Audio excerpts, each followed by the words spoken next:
মাননীয় বিরোধী দলীয় নেতা ওয়াক আউট করছেন যে পয়েন্টে, সেটা তাদের বিবেচনায় সঠিক হতে পারে। তবে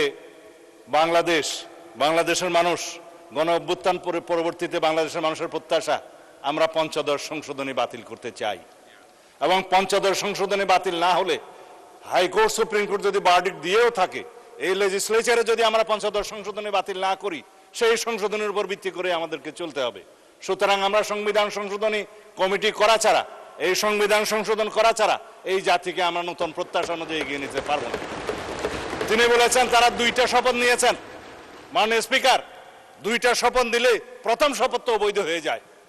বর্তমান সংবিধান অনুসারে নির্বাচন অনুষ্ঠান হয়েছে, বর্তমান সংবিধান অনুসারে এই জাতীয় সংসদের অধিবেশন আহ্বান করেছে মহামান্য রাষ্ট্রপতি, সেই সংবিধান অনুযায়ী এইখানে জাতীয় সংসদ বৈঠক অনুষ্ঠিত হয়েছে এবং সেই সংবিধান অনুযায়ী এখানে রাষ্ট্রপতির ভাষণ হয়েছে এবং সেই ভাষণের উপরে তারাও আলোচনা করেছেন, আমরাও আলোচনা করেছি।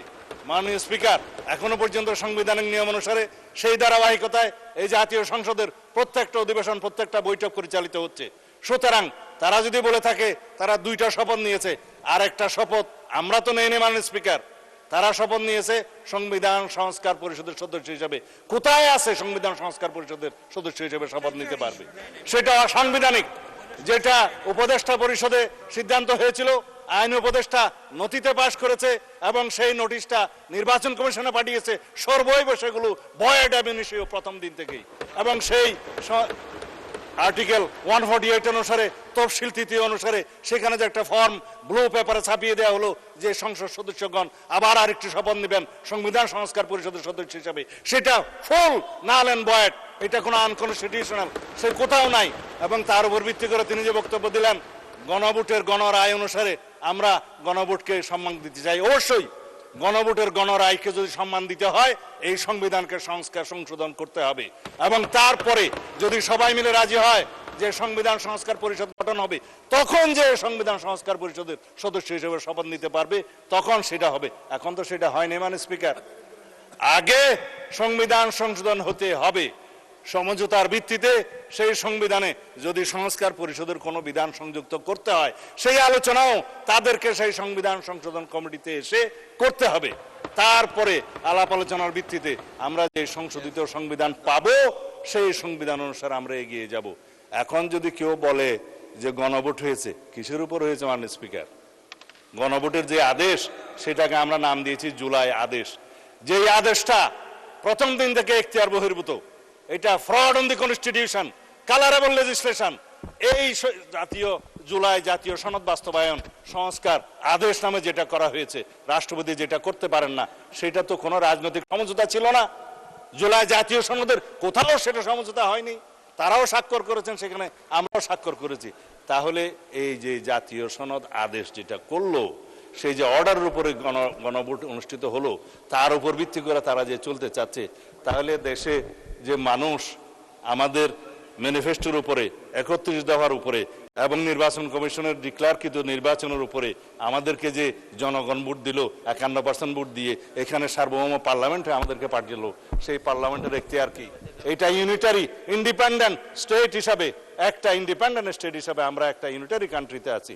সেখানে একটা সংসদ থাকবে, আর্টিকেল 65-এ বলা আছে, সেই সংশোধনে আইন প্রণয়নের ক্ষমতা আছে, সংশোধন করার ক্ষমতা আছে। সেই ক্ষমতা হিসাবে জাতীয় সংসদ সদস্যগণ এই সংবিধানে সংশোধনী দিবে। সেই এখতিয়ার তো সার্বভৌম জনগণ আমাদেরকে দিয়েছে, আর্টিকেল 7 অনুসারে দিয়েছে। এখন যদি বলা হয় গণভোট কি তার উপরে? অবশ্যই তার উপরে না। আমরা সাংবিধানিকভাবে সাংবিধানিক ভোটে জাতীয় সংসদের সদস্য নির্বাচিত হয়েছি সার্বভৌম জনগণ কর্তৃক, এখানে আইন এবং সংবিধান প্রণয়ন করার, সংশোধন করার জন্য। গণভোটে কি হয়েছে? জুলাই জাতীয় সনদে যেটা সমঝোতা হয়েছে, 4 খান প্রশ্নের মধ্যে 3.5 খান আমরা মানি, আর আধা খান যে কোশ্চেন, সেই কোশ্চেন তো সংবিধানের উপর হাত দিয়েছে একটা অবৈধ আদেশ প্রণয়নের মধ্যে দিয়ে। সেটা তো void ab initio, it is now pending with the judiciary. তারা কি বলে দেখি। তারপরেও যদি আলাপ আলোচনা করে আমরা এখানে জুলাই জাতীয় সনদের সবকিছু আমরা এখানে বাস্তবায়ন করতে চাই এবং তার বহির্ভূতভাবে যদি জুলাই কি যেন সংবিধান সংস্কার পরিষদ গঠন করতে চায়, তারা সেই আলোচনা এখানে এসে করুক, সংবিধান সংশোধনী কমিটিতে করুক। আর না হলে পরে রাস্তায় গিয়ে সংবিধান সংস্কার পরিষদের কমিটি করলে তো সংবিধান সংশোধন না করে আমরা বসে থাকতে পারবো না। আর সংবিধান যদি সংশোধন আমরা না করি, তাহলে এই জাতি তো শেখ হাসিনা প্রদত্ত পঞ্চদশ সংশোধনী নিয়েই চলতে থাকবে। আমরা কি তা চাই?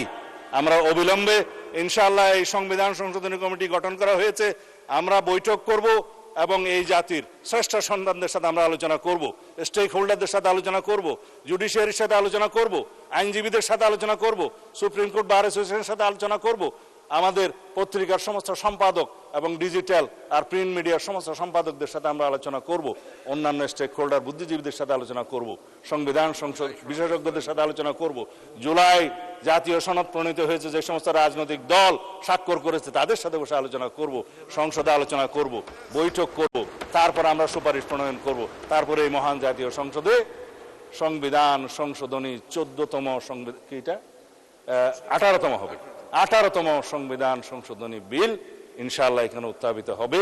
আমরা আশা করি বিরোধী দলীয় সদস্যগণ ইমোশনাল রাজনীতি না করে আমরা যাতে সংশোধিত একটি শক্তিশালী সংবিধান সংশোধনী বিল আনতে পারি, সেই জন্য গণতন্ত্রের স্বার্থে তারা সহযোগিতা করবেন।